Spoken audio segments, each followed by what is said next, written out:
Okay. This morning, I'm going to say, let's do this exercise together. Fellow Nigerians watching, pick up a calculator, wherever you might be this morning, and calculate this. 87 plus 26. 87 trillion, the debt we have on ground, plus 26, the debt that is proposed that will borrow in the mid-term expenditure framework. 26 trillion plus 7 trillion. That'll give you about 113 trillion. That's where we're still going with the borrowing. Let me also shock you. In the last 21 years, our debt profile increased by over 600%. I'll read a very exciting thing to you this morning. It might shock you. There is a news article from 31st of July 2021 in the cable. It says, from Obasanjo to Buhari, our federal government's debt profile surged 685% to 26.9 trillion in 21 years.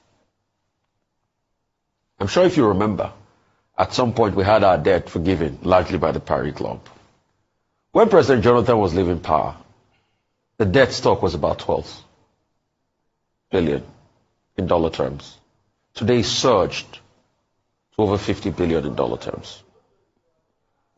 That's the kind of country we've built. But in all of this, ask, what did President Buhari do with all the money he borrowed? I'm sure they'll probably show you a rail line.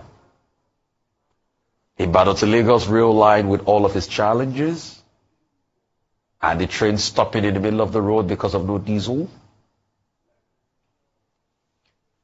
Kaduna rail line that we couldn't put in security infrastructure and people were kidnapped and a doctor died and many other people died. I'm sure they'll show you rail lines. What else? They'll say roads, Lagos Ibadan Expressway. Yeah. What else?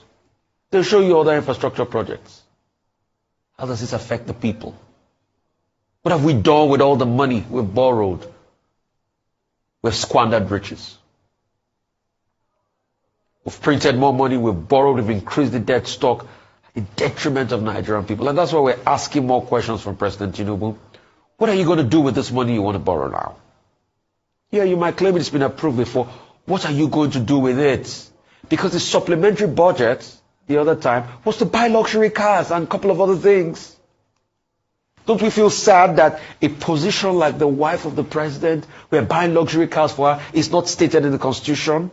Why do you need to do it? The president's wife said, oh, we are not coming here because we need your money. We're already rich before we came in here in the first place. They could have afforded their cars. Then we talked about the yachts. Then we all saw what happened. Now we're passing another loan. Is it after the state governors are spending billions of naira on frivolous activities and incurring more debt to the future generation yet unborn? Please humor me. If all these loans we take, if we can see the direct knock-on investment on Nigerians, I will be the first one to say, borrow more. We're seeing what you're doing with the money. But we're spending it on frivolities. And we forget we have to pay back this money someday. And because of the law, we're having a knock-on effect on inflation. Most of the money we printed in ways and means. But remember the inflationary pressures all of that brought. We've not settled all of that. So now, even if we call for debt forgiveness, no nation will take us seriously. Because when they forgave us our Paris Club debt, before you know it, we borrowed all over again. And we're squandering our riches. We're not making enough revenue. We're incurring more debts. The budget, 27 trillion. The revenue projection, and it doesn't mean you are hitting that revenue. It doesn't mean you have, it's just a projection. You can fall far low. Budget performance is about the 50-60% percentile. But what are we doing with the money? Nothing. We just squander it. And what we hear down the line are cases of corruption.